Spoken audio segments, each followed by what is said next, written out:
So, thank you very much for being here. Burada olduğunuz için çok teşekkür ederim. And we're going to discuss, my name is Francois and I'm the president of ERA Europe. Benim adım Francois ve ERA Avrupa'nın başkanıyım. And we're going to discuss the interest and the possibilities of being part of a franchise system. Franchise sisteminin bir parçası olmanın fırsatlarını konuşacağız bugün burada. So first, we're going to talk about what exactly is franchising. Öncelikle franchise nedir bundan bahsedeceğiz. And then we'll discuss the importance and the power of branding.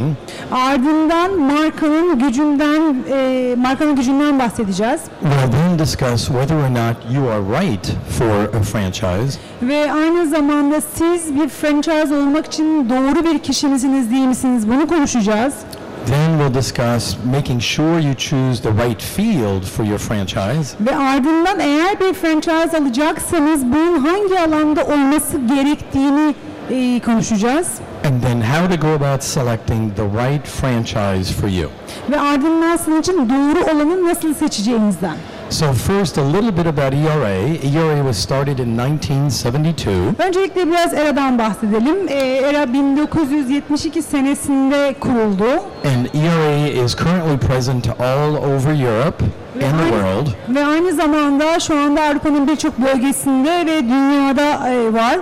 Present in 39 countries with over 2,000 offices. 39 ülkede 2000'den fazla ofisiyle and 39,000 salespeople around the world. Ve dünyada 39.000 tane gayrimenkul danışmanıyla. So ERA has a lot of background and knowledge and experience on what it takes to be successful. Başarılı olmanın ne demek olduğunu ve nasıl başarılı olacağını bildiğimiz çok iyi bir tecrübemiz var bizim. So let's talk about specifically what franchising is. Şimdi öncelikle franchise nedir bir ondan bahsedelim. So franchising, first of all, is a business strategy. Franchise dediğimiz şey aslında bir iş stratejisi.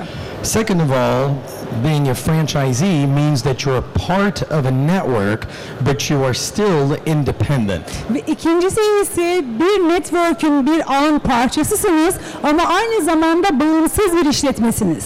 And as an independent business person, you can benefit from a knowledgeable brand identification. Ve bağımsız bir işletme olarak bu işi bilenlerin bilgilerinden faydalanabilir. As well as a successful method for doing business. Ve bu işin daha başarılı nasıl yapılacağını öğrenebilir.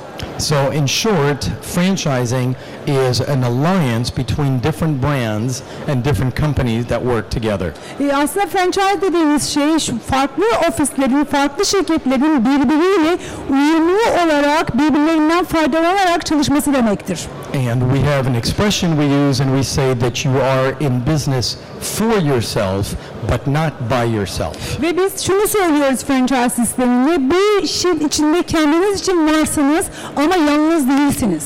And this way you're able to maintain your independence, but at the same time being able to take advantage of being part of a group. İşte bu sayede kendi işinizin patronu olmayı sürdürürsünüz ama bir network'ün ve size sunulan fırsatları da değerlendirebilirsiniz. So one of the most important concepts in franchising is understanding synergy. Franchise'larla ilgili aslında anlaşılması gereken en önemli konsept sinerjidir. And the concept is that the sum of the parts is actually greater than the whole. Ve sinerji dediğimiz şey aslında küçük parçaların bir araya gelerek büyüğü oluşturması. So you have an independent business company which joins with a franchise and the result is greater than each of those offices put together. Şimdi sizin bir işletmeniz varsa bunu bir franchise sistemin içine taşıdığınız zaman sizin kendi yalnız küçük olan işletmeniz çok daha büyük bir hale gelir. So ERA real estate goal is we have a definition of what we call luck. Ve ERA'nın hedeflerinden bir tanesi dediğimiz şey aslında şans diye geçen bir şeydir. And the definition of luck is when preparation or being prepared meets an opportunity. Ve bizim şans dediğimiz şey aslında hazırlık yapmanız ve ardından yaptığınız hazırlıkla gelen fırsatı doğru bir şekilde karşılamanızdır. If you are well prepared, opportunities come all the time. But if you are well prepared, then you can take advantage Eğer of it. siz hazırlıklıysanız çok fazla fırsat çıkar karşınıza. Siz iyi hazırlandıysanız o fırsatlardan büyük avantajlar elde edebilirsiniz. So we often hear people who say, "Oh, he's so lucky," or "She's so lucky." İnsanlardan şunu söylediklerini çok duyuyoruz. Ama o çok şanslı, o hanım çok şanslı, o bey çok şanslı. We don't believe in luck. We believe in being prepared to take advantage of opportunity. Ve biz arada bunun şans olduğuna inanmayız. Biz hazırlığını yap ve ardından fırsatları değerlendir. Fırsatlar sana gelecektir deriz. And we know that today, here in Turkey, there is tremendous opportunity to take advantage of. Ve şu anda bunu çok iyi biliyoruz ki Türkiye'de harika fırsatlar var. If you are willing to be prepared to take advantage of that opportunity. Ve eğer siz hazırlanırsanız hazırlık süreci sonrasında bu fırsatları dönüştürebilirsiniz. So let's talk about the power of branding. Biraz markanın gücünden bahsedelim. And so what the power of branding means is that you are able to recognize a known brand or a company, and therefore they become more attractive to you. Markanın gücü dediğimiz şey aslında o markaların kim olduğunu, ne olduğunu bilerek orada yapılan işlerin daha güvenilir ve daha çekici olmasıdır. So here's a little test for you. Burada sizin için minik bir testimiz var. And the little test is the following. On this graphic that I have put up here, Burada görmüş olduğunuz grafik there is a star with 5 points on it. ve 5 noktalı bir yıldız var bu grafikte. All right? So my question is, do you see the star? Benim sorum size bu yıldızı görüyor musunuz? So take a look at the graphic and Bakın see if you see grafiğe. a 5-point star. 5 noktalı, 5 köşeli yıldız görebiliyor musunuz? Does anybody see it? Gören var mı? Nobody sees it? Kimse görmüyor değil mi? No? Okay.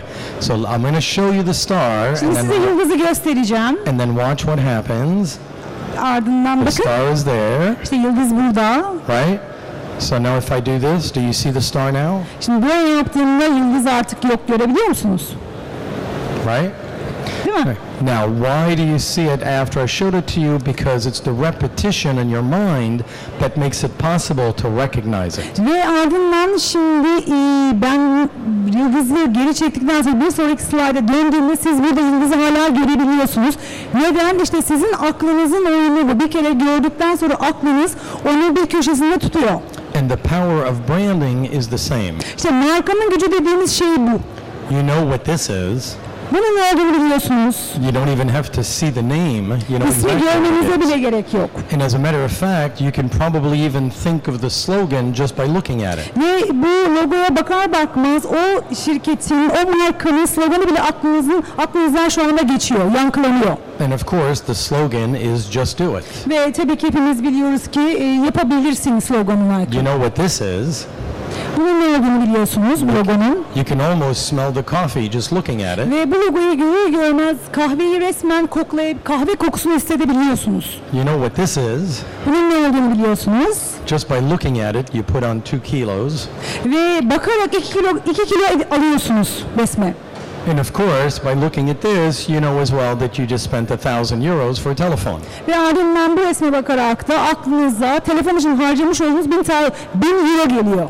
So that's the power of branding, which is why franchising is so important. İşte markanın gücü bu. Dolayısıyla franchise sistemi çok önemli.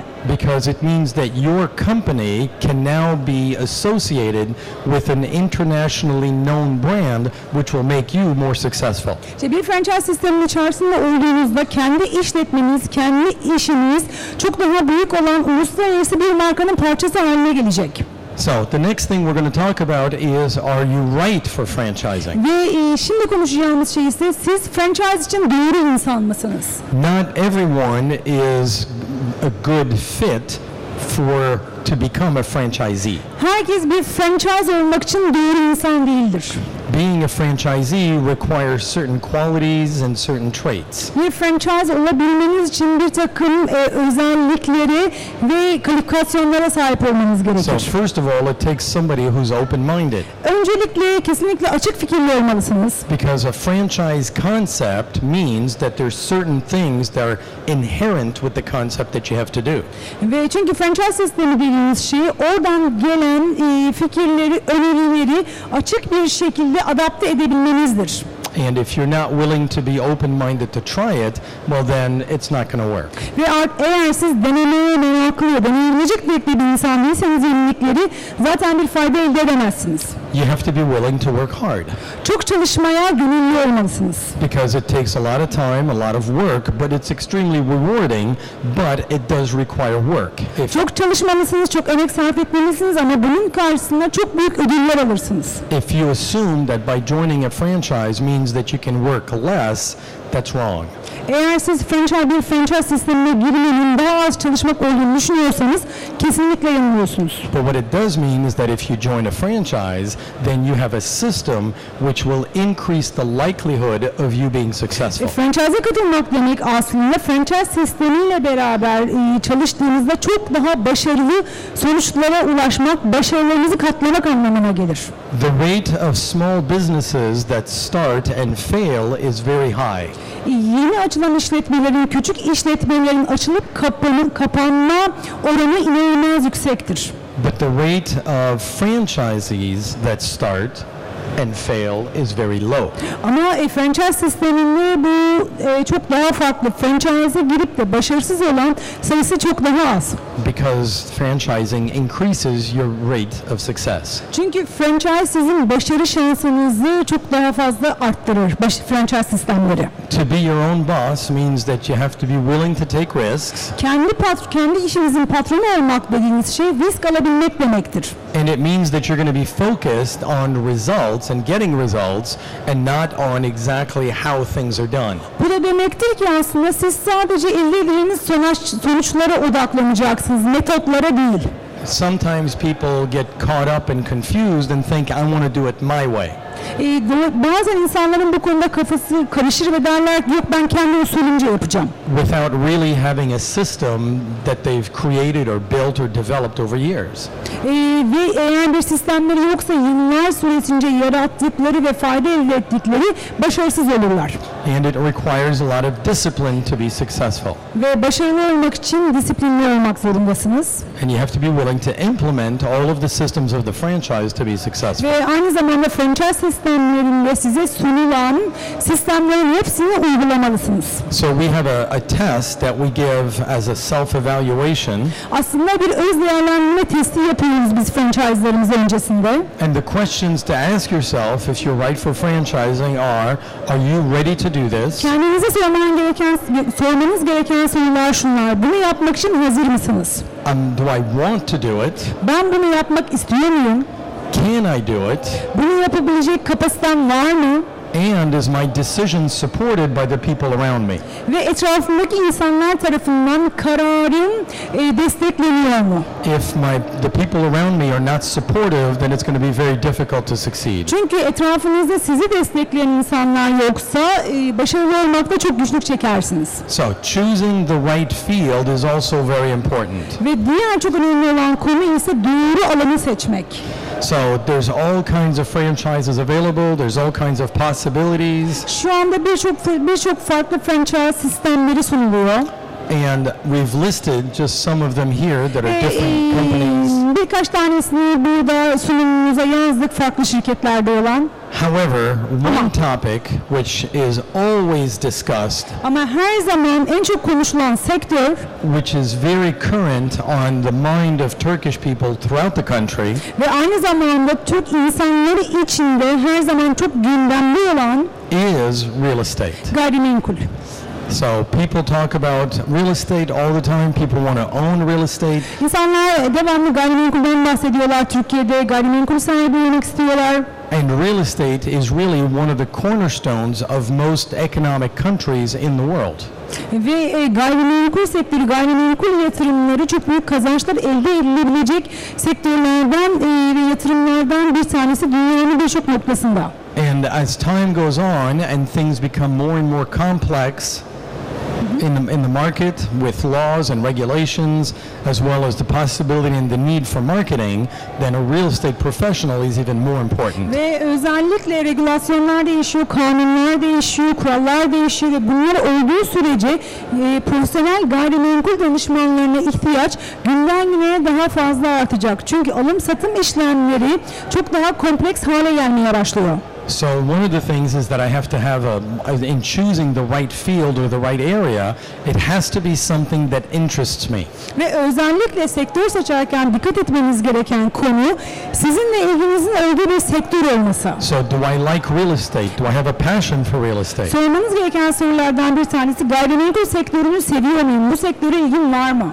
So do I believe that real estate is an interesting field? Ve gayrimenkul sektörünün ilginç bir sektör olduğunu düşünüyor muyum? And it's also important to realize that it can give me an opportunity in knowing about properties to be able to invest and make investments in real estate as well. Ve aynı zamanda gayrimenkul sektöründen elde edebileceğiniz diğer avantaj ise bölgedeki ya da işte bulunduğunuz yerdeki gayrimenkulleri bilerek o gayrimenkullere daha doğru yatırımlar yapmanız konusunda da size yardımcı olabilecektir. Real estate is a little bit different than other franchises because the product is actually a service that you're providing. Gayrimenkul sektörü aslında diğer sektörlerden daha farklıdır. Zira hem ürünü hem de hizmeti siz sağlıyorsunuz. Ultimately, you are the product that you're selling. Sizin sattığınız servisiniz, sizin ürününüz. So you're the one that is selling yourself to sellers to give you a listing, a mandate to sell their house. Ve yaptığınız şey bir satıcıya gidip onun evini satmak için ondan bu onayı almak, onun sizinle çalışmasını istemek. And you're also working with buyers to get them to work with you to buy houses. Ve aynı zamanda evlerini almak üzere insanların yeni bir ev almak üzere sizinle beraber çalışmasını sağlamak. In determining the market potential, then I have to ask, what is the service or the product in this market and its value? Ve bir franchise işletmesi açmayı düşündüğünüzde o bölgenin, açmayı düşündüğünüz bölgedeki fırsatları değerlendirmelisiniz ve bakmalısınız. Is the particular franchise company able to provide you with the market knowledge? Ve şuna bakmanız gerekiyor mutlaka. Seçtiğiniz franchise şirketi size pazarınız hakkında bilgi verebiliyor mu? And why is this franchise different than other franchises? O franchise şirketinin diğer franchise şirketlerinden farkı ne? The importance of having a market and a franchise in a system, which is what franchising is, Bir franchise sistemine dahil olmanın avantajlarından bir tanesi, means that if you look at market conditions, which are going to vary, they're going to go up, they're şuradaki going to go gayrimenkul down. pazarına bakarsanız hep inişler çıkışlar söz konusudur. If you don't have a system, then chances are you're going to follow the market. Eğer sizin bir çalışma sisteminiz yoksa siz o gayrimenkul pazarının güncel durumuyla beraber çalışırsınız. And most likely your results will be actually below what the market is doing. Ve yapacağınız işler de başarınız da muhtemelen o pazarın altında, pazardaki trendin altına düşer. But if you have a system, then you can actually take advantage of market conditions and Eğer bir changes. sistem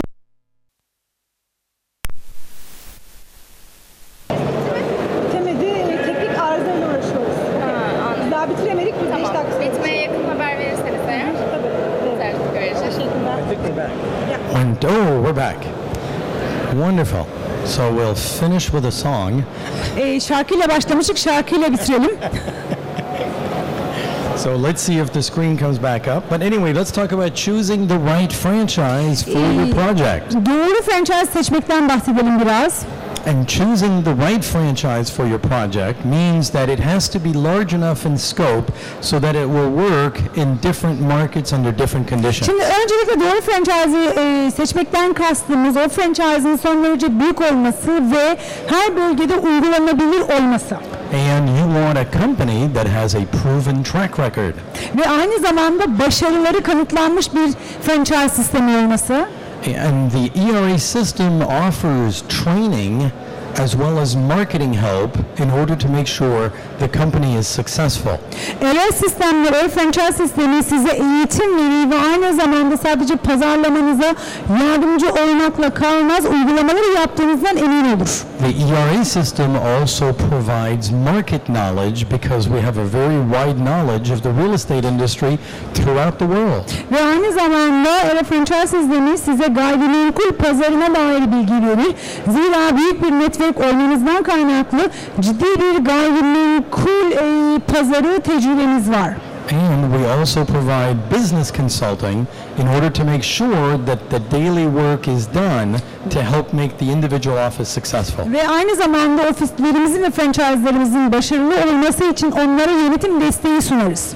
And we provide technology because so much of what we do in today's world is related to technology, that the technology is done throughout. Ve onlara son derece teknolojik altyapılar sunuyoruz. Zira son dönemlerde teknolojiyi inanılmaz yoğun bir şekilde kullandığımız günlerdeyiz.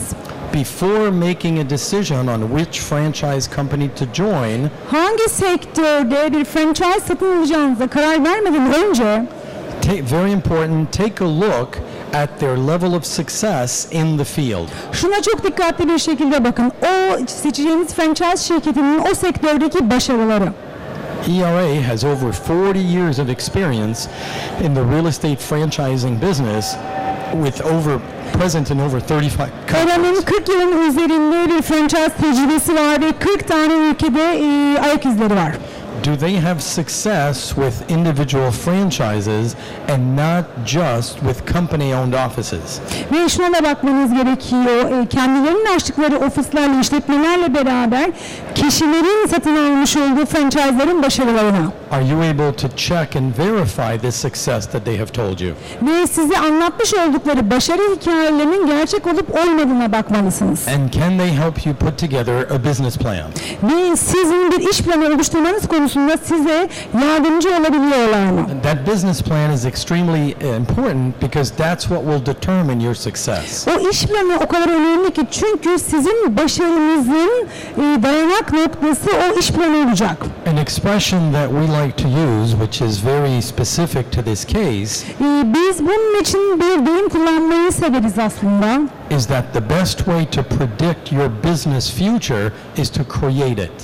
Ve şunu söylüyoruz, işinizin geleceğinin başarısını görmek için başlangıç noktasına bakmalısınız. So we look at in working with real estate brokers and say, what is your plan for the next year, the next 5 years, 10 years? And what goals have you set for yourself? Ve biz franchise adaylarımıza ya da gayrimenkul işin içinde olanlara her zaman şunu soruyoruz. Bir senelik, 3 senelik, 5 senelik planların nedir ve hedeflerin nelerdir? In order to help franchisees be successful, ERA has developed what we call the income chain. Ve franchise'larımıza yardımcı olmak için bizim oluşturduğumuz bir gelir zincirimiz vardır. And the income chain is all of the steps that are necessary in order for a franchisee to be successful. Bir franchise'ın başarılı olması için tüm bu zincirde görmüş olduğunuz adımları başarılı bir şekilde geçmelidir. We know what a broker needs to do to succeed, and we work with them to make sure they do it on a regular, ongoing basis. Bir broker'ın başarılı olmak için ne yapması gerektiğini biliyoruz ve bunun için de onunla bu yolda el ele yürüyoruz. And the reason we do this is to help a broker, a real estate franchisee, be on target with his goal that he has established. Bunu yapmamızdaki neden onun hedeflerine ulaşması konusunda ona liderlik etmek ve ona destek olmaktır. Our concept is really that in order to succeed, there has to be a team. Bizim konseptimiz şundan ibarettir. Eğer başarılı olmak istiyorsanız franchise'ınızla bir ekip olmalısınız, bir takım olmalısınız. And we say that a team is like the fingers on a hand. Ve biz ekipleri şu şekilde adlandırırız. Bir elin parmakları gibi. And 5 fingers that work together are much stronger than 5 fingers that work independently. İşte 5 parmak bir araya geldiğinde çok daha güçlü işler başarabilirken parmaklar tek tek çok daha güçsüzdür. And one of the things that's very different in real estate franchising as opposed to as opposed to most of the other franchises you'll see here. Ve özellikle gayrimenkul franchise'ında diğer franchise'lardan farklı olan en belirgin özellik şudur. Is that in franchising, the offices actually work and collaborate because I may have properties and you may have the buyer or vice versa. Franchise ofisleri birbirleriyle bir işbirliği içerisinde çalışırlar. Ben de sizin aramış olduğunuz satılık ürün olabilir, sizde de o alıcı olabilir.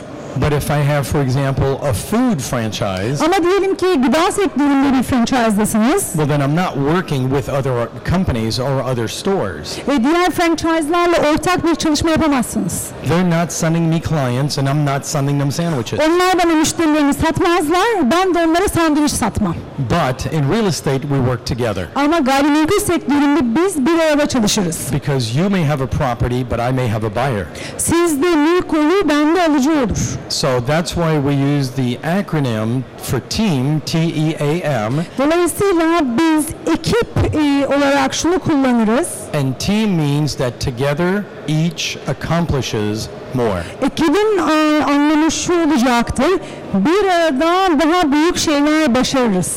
So the ERA system exists in Europe since 1994. ERA franchise sistemi since when? 1994. 1994 senesinden beri Avrupa'da mevcut.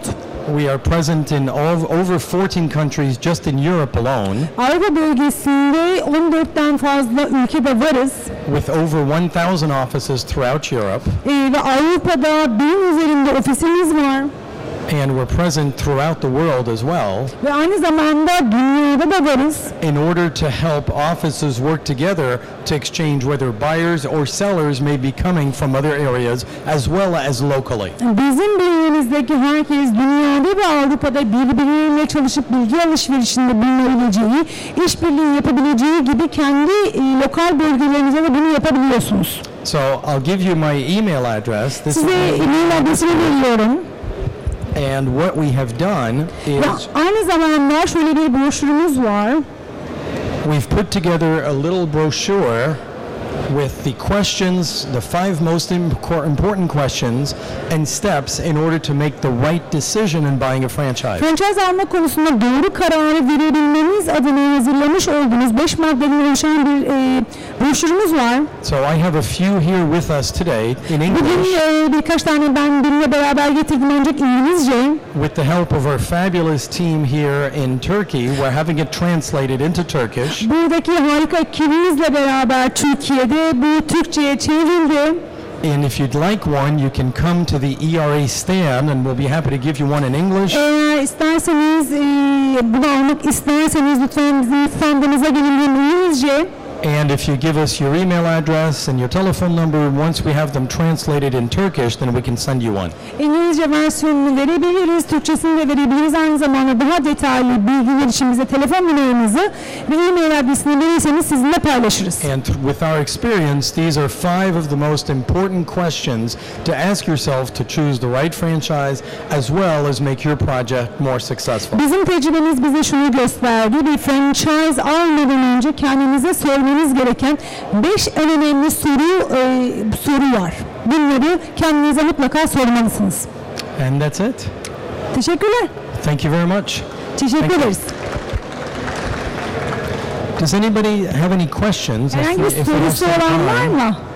if you have some questions, maybe that we could answer. If any, Sorularınız varsa cevap verebiliriz. any questions? No. No. No. Very Sorry. good. Thank you.